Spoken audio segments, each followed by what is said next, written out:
जो बचा हुआ है। नेम्स, अब जैसे नेम्स भी होता है, ये भी एक पसेसिव एडजेक्टिव है। नेम्स मतलब जैसे मुझे बोलना है राम का घर, तो क्या बोलूंगा? राम्स हाउस।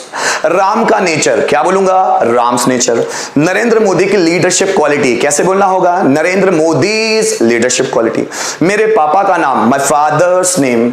मेरी मम्मी का नेचर, माय मदर्स नेचर। आकाश का लैपटॉप, आकाश लैपटॉप। अंकित की मार्कशीट, अंकित्स मार्कशीट, है ना। जैसे मैंने बोला कंप्यूटर की प्राइस, कंप्यूटर प्राइस। लड़कों की डिमांड्स, सो बॉयज डिमांड। लड़के की bike, boys scooty, boys bike. Reena की स्कूटी, रीना स्कूटी, है ना। मुख्यमंत्री का भाषण, चीफ मिनिस्टर्स स्पीच। तो ये क्या दे रहा है? नेम्स की जगह कुछ भी हो सकता है। नेम एक भी हो सकता है, एक से ज्यादा भी हो सकते हैं, सिंगुलर भी हो सकता है, प्लूरल भी हो सकता है। आइए उसको समझते कैसे, एक ही बार में मैं पूरा बताने की उसको कोशिश करूंगा। जैसे देखो, यह राम का घर है, कैसे बनाएंगे? It is Ram's house.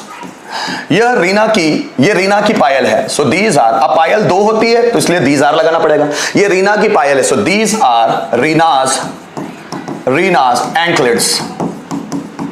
ठीक है ना। यह रोहन का यूट्यूब चैनल है, सो इट इज रोहन्स। अब ये रोहन्स क्यों लगा? क्योंकि रोहन का है, वो रोहन का अधिकार है उस पर। रोहन्स यूट्यूब चैनल, है ना। यह मुझे बोलना, यह प्राइम मिनिस्टर की पोस्ट है, so this is prime ministers post, prime ministers post. यह मेरे भाई की वाइफ है, so she is my brother's wife. ठीक, मुझे बोलना है ये मेरी मम्मी की सोने की चेन है, so this is my mother's golden chain. This is my mother's golden chain. जैसे मुझे बोलना है यह रोहन का बंगलो है, so this is Rohan's bungalow. ठीक है ना। रोहन का बंगला कॉन्ट्रैक्टर के द्वारा बनाया जा रहा है, तो Rohan's bungalow is being built by contractor, is built by contractor। ठीक है। रीना की घड़ी महंगी है, रीना's watch is expensive। ठीक है ना।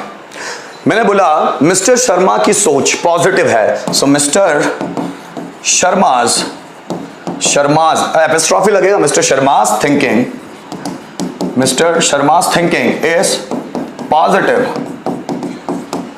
साक्षी का नेचर अच्छा है ना, Sakshi's nature is good, Sakshi's nature is good. ठीक है। मुझे बोलना है अंकित की मार्कशीट टेबल पर है, so Ankit's marksheet is on the table. इस तरह दोस्तों हम बनाते हुए चलते हैं। अब इसमें एक चीज और सिखाना है मुझे, जो अभी आप समझ लीजिए कैसे भी बन सकता है, ये ना। जैसे मुझे बोलना अंकित की मार्कशीट टेबल पर है, तो उसको मैं दो तरह से लिख सकता हूं, या बोलूंगा अंकित्स मार्कशीट, या बोलूंगा द मार्कशीट ऑफ अंकित। ये पूरा हो गया सब्जेक्ट। या तो आप बोलेंगे अंकित्स मार्कशीट, या बोलेंगे the marksheet of Ankit is on the table.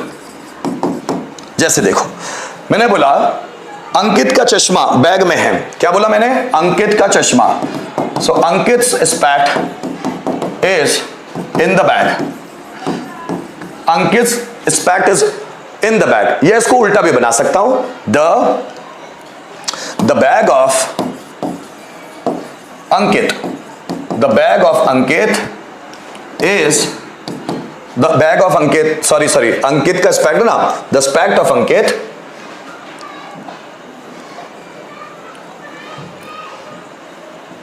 ठीक। यहां देखिएगा, द स्पेक्ट ऑफ अंकित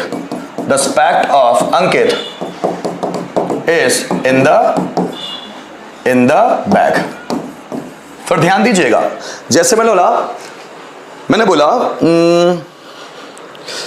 उसका डिसीजन, या मैं ऐसा बोलूं राम का डिसीजन पक्का है। सो राम्स डिसीजन इज फॉर्म्ड, या राम्स डिसीजन को हम ऐसे भी लिख सकते हैं, द डिसीजन ऑफ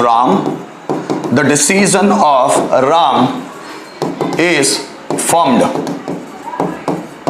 अब जैसे देखो, मुझे बोलना है भारत की कंडीशन बेकार है, सो मैं बोलूंगा इंडियाज कंडीशन इज बैड, या इसको इंडियाज कंडीशन को हम इस तरह भी लिख सकते हैं, the condition of India is bad. फिर समझिए, मोबाइल का प्राइस ज्यादा है, ऐसा मुझे बोलना है। सो मोबाइल्स प्राइस इज ज्यादा है, हाई।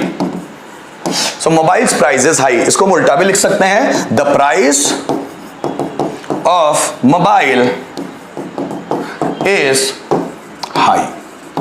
क्या बात समझ में आया? अंकित की बहन कॉलेज में है, अगर मुझे ऐसा बोलना है अंकित की बहन कॉलेज में है, सो क्या बोलेंगे हम, Ankit's sister is in the college, या हम इसको इस तरह भी बोल सकते हैं, the sister of Ankit is in the college. क्या बात समझ में आई? जैसे मुझे बोलना है भगत सिंह का नेचर वायलेंट था, वायलेंट मतलब बहुत हिंसक, भगत सिंह नेचर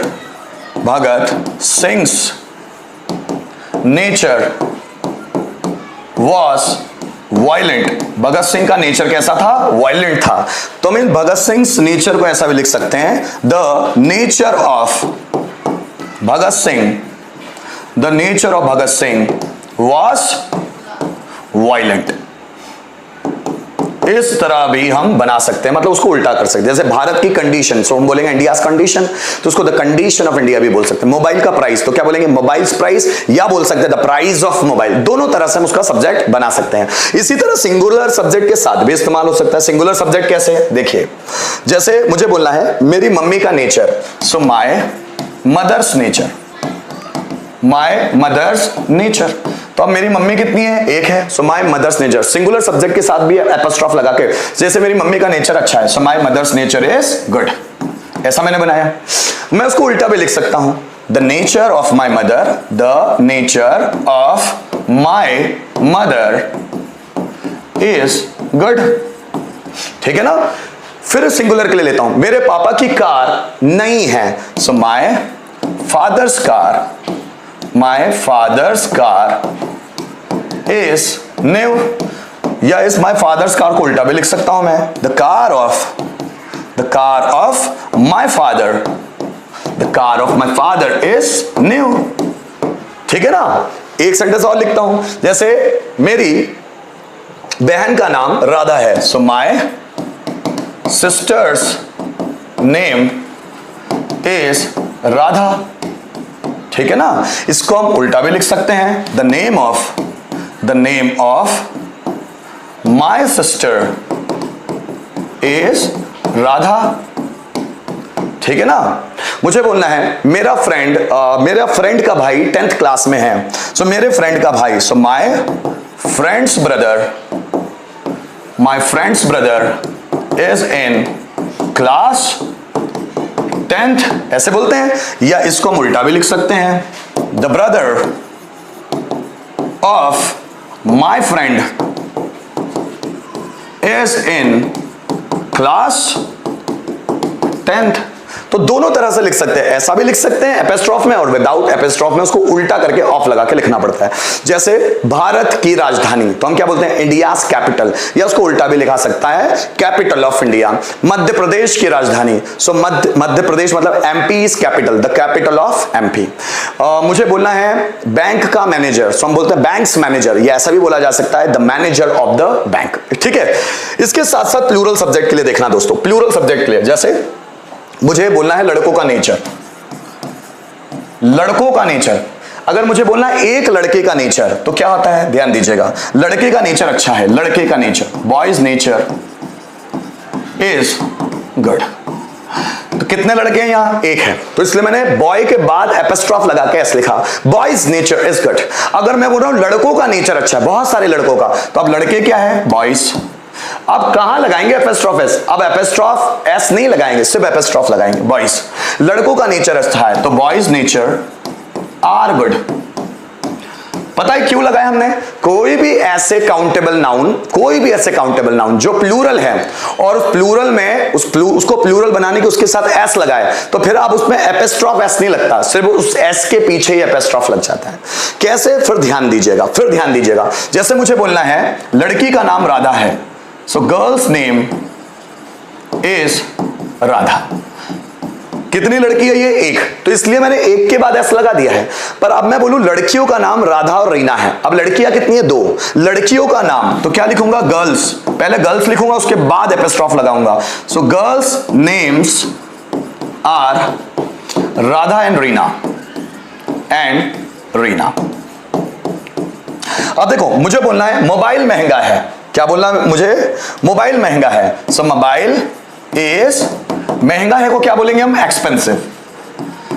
मोबाइल महंगा है, सो मोबाइल इज एक्सपेंसिव। अगर मुझे बोलना है बहुत सारे मोबाइल, सो मोबाइल्स महंगे हैं, सो हमको बोलना होता है मोबाइल्स आर एक्सपेंसिव। अब यहां एपिस्ट्रॉफ नहीं, are expensive.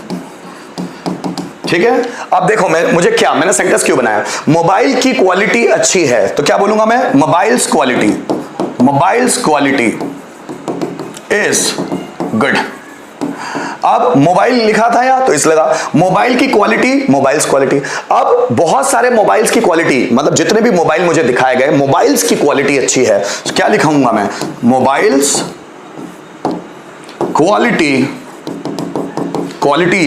Qualities are good. लेकिन जरूरी नहीं है कि सभी के साथ एपिस्ट्रॉफ एस के बाद ही लगेगा। अब जैसे मेरा लोगों का बिहेवियर, अब लोग क्या है? पीपल। अब उसमें एस तो लगता नहीं है, तो हम क्या बोलेंगे? लोगों का बिहेवियर, सो पीपल्स बिहेवियर। लोगों का बिहेवियर रूड था, सो पीपल्स बिहेवियर आर रूड। मुझे बोलना है बच्चों के बैग टेबल पर थे। बच्चे मतलब चिल्ड्रन। अब चिल्ड्रन के साथ तो एपिस्ट्रॉफ एस लगानी है, तो हम लगा सकते हैं children's bag are on the table, so children's bags are on the table. इस तरह हम बनाते हैं दोस्तों।